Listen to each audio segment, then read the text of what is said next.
about 293 homes / structures that were destroyed. And Stillwater, it's just amazing, kind of walking through those neighborhoods and talking to the families, and it's just amazing. You'll have 4 houses in a row burn, and it'll skip 2, and then another 4, and then back behind them, and then here in Mannford got hit pretty hard as well. So right now, currently, there's 14,000 power outages, but really the evacuations were just great. I talked to all these families, and they were able to get out. And the thing that breaks your heart is some of the folks that were renters, and they lost everything, and they didn't have any kind of renter insurance. So we have the Red Cross, we have different facilities and different nonprofits that are set up to help them with. Really, they just have the clothes on their back right now. And so Oklahoma Standard will step up, and just neighbors are going to help neighbors like we always do. We've got as far as the ongoing risk of fire throughout the state. I met with the meteorologist last night, and it was just a perfect storm. It was the humidity levels went down to kind of record lows, below 10%, and then with the winds where they were, it just dried everything out. And so we should have a couple good days in a row here to get all the fires out, because there's a little bit of risk coming back maybe Monday or Tuesday. So we've got some crews coming in from Louisiana, Arkansas, to really help us stamp out the fires over the weekend. But we'll have some other updates from our emergency management folks, and we'll help these guys rebuild. And on a personal level, I lost where I have a little farm north of Luther. I lost my home at my farmhouse. So really, this kind of stuff hits close to home. When those fires come through, there's just not a lot that you can do. So with that, I'll just open it up to questions we've got the mayor, we've got the fire chief, I think, we've got Secretary of Ag, we've got the Speaker of the House, we've got the Lieutenant Governor with us, and then when I was in Stillwater, we had our local, our senators there as well. Governor, have you considered asking power companies in the future to maybe look at cutoffs ahead of situations like this? Yes, and they did de-energize some lines, and so we're still trying to track down how do these fires start. We think there were some controlled burns that was happening a few days before, and some things got out of control. We think some of the power lines contributed to this. Also, some controlled burns underneath right-of-ways, underneath those lines. We need to look at that as a state as well. Other states will do that,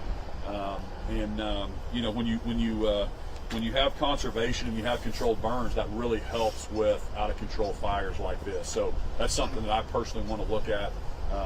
PSO, I think in OG&E, we have about 14,000 people without electricity right now, so they're working like crazy to get that up. What's the state of emergency mean for the people affected? So I'll let Annie kind of talk to you about the state of emergency, but basically what that means is that's a federal requirement that we have to do to tap into some of the federal resources. I was also on the phone with Secretary Kristi Noem earlier today. She was actually in the air on Coast Guard 1. I said, "Are you on Air Force 1?" And she was like, "No, I'm on Coast Guard 1." So, but she's a good friend, and she just was reaching out to make sure that she knew that she's here to support Oklahoma, so whatever we need. And so part of that declaration will help Annie start gathering the numbers, and she'll set up websites where people can report the damage, and she can get that up for federal assistance. Is there any more that the state could have done ahead of these anticipated wildfires while they were anticipated to prevent them? Great question. And there's not when you're going to have a perfect storm like this with the humidity and these high winds, we've heard. That's my question. Just like every Oklahoman, man, how do these start? What's happening? And we knew there were a few controlled burns from ranchers the day or two before. That it's just hard to prevent that. And then we had a case of a couple guys out welding and doing work on their farms, and I think we'll do some post-mortem look at what we can do, and part of that would be let's really do some controlled burns earlier, maybe in the season, and get rid of some of the underbrush or when the timing's right, to make sure we don't have the transmission line starting things up. And then we can also think about de-energizing at certain levels of wind speeds. Do you think that could be addressed through the legislature? I think so. We've got the speaker here, but I can assure you that OG&E and our partners, they want to provide power to our homes, and they're trying to keep people safe. So they're looking at their grid as well, and that's also part of the need to continue to upgrade and continue to have the right infrastructure in the state. So Oklahomans will continue to do that as well. Was there a reason that the National Guard was not activated to help with evacuations last night? No real reason except we weren't really requested. So the local sheriffs, municipalities, fire departments, also the alerts. The alerts came right to the phones, and so I was really quizzing our team last night at the Emergency Command Center, making sure. But within 10 minutes, we do that quicker than any other state. When the locals say, "Hey, we're seeing smoke," and when our meteorologists are predicting things, we're sending that directly out to people's phones. But also, just to brag on Channel 6, one of the families I stopped and talked to, I said, "Did you get a notice on your phone, or did the police?" And she said, "Channel 6 said we were watching that." So really, the importance of what you guys do, letting people know when to evacuate, is really Go helpful. to the four-way stop, turn right, go to the fire department. And then let me let Annie kind of give you an update from emergency management and what she does when she talks to the feds, and then we'll let some of the other local folks answer some questions. Annie. Good morning, everyone. We worked diligently beginning actually last Friday with the Oklahoma Forest Service to start preparing for this event. We, as of this morning, have reports of over 200 homes lost, and I will tell you, related to the state's readiness, every firefighter in this state, every resource that was out there. Task forces stayed very close to home last night because the risk was absolutely statewide. Once the risk did subside in other areas, we were able to get some task forces out and up. The damages that are out there are still ongoing. We still have teams out there doing search and rescue. We still have fires smoldering across the state.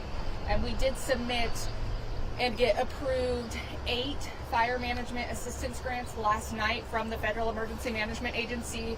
What that allows for is any of these response costs that the state governments, local governments, fire departments incurred last night, and just putting everything together to try to put these fires out will be reimbursable. We also are getting nearer to a threshold where we find we might be closer to being able to bring FEMA in for some assistance. It takes about 400 destroyed or major impacted structures statewide that are uninsured for FEMA to come in and provide assistance. And I want to remind everybody that that assistance level that they do provide is pretty limited. It's about $5,000 on average in Oklahoma. So what we really want to encourage everyone to do, if you have insurance and you have questions about your insurance, we hope to connect you with our State Insurance Commission office. We want to prevent fraud in these cases, as always in disasters. We will have FEMA on the ground beginning probably Monday or Tuesday. We're working on getting 3 teams into the state to go out and assess those damages, along with the Small Business Administration. If FEMA is not approved, if we don't have enough damage to make the request, the Small Business Administration takes 25 structures, major or destroyed, which is a lot more reasonable. We can almost assure you that we are at that level. And they can provide low-interest loans to those that have lost everything. And it is absolutely a better financial opportunity to have long-term recovery. And in the meantime, we've been working with the Governor's Office of Faith-Based Initiatives, which has been wonderful, to try to get some resources in here from nonprofit entities, and we plan to set something up this week here, at least in Mannford, and beginning to look in other areas throughout the week where those that have been impacted can go and find whatever resources they need. We're here to support. We try to communicate as best as we can, and we're going to be here as long as the community needs us to be here. So thank you.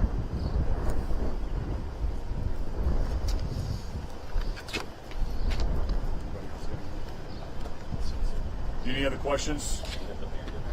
Yeah, Mayor, please. Good afternoon.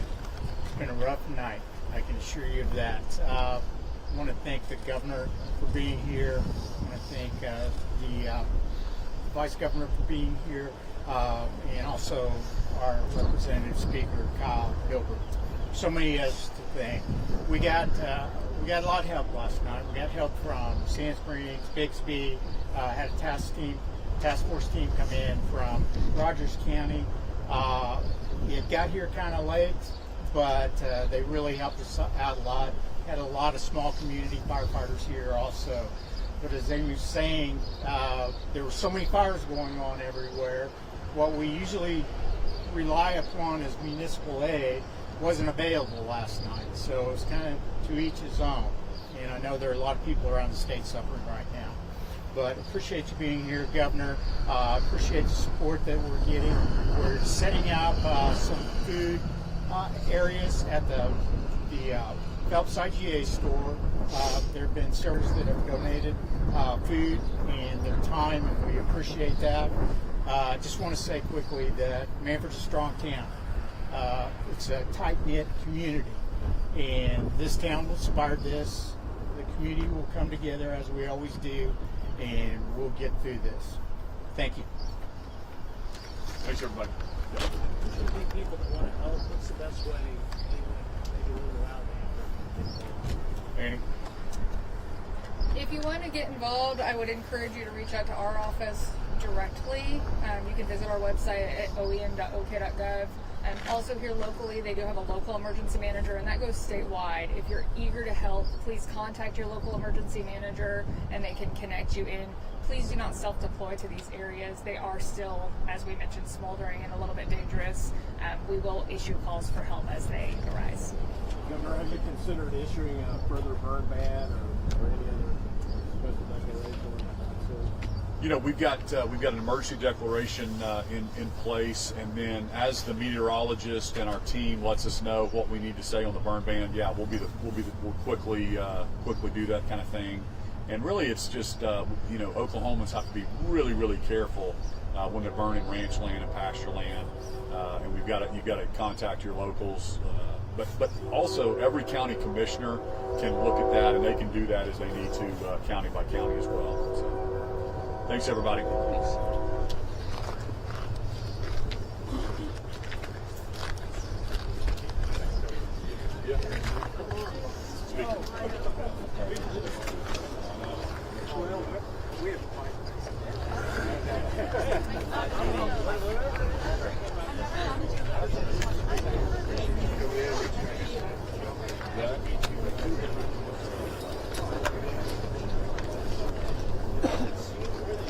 Where's the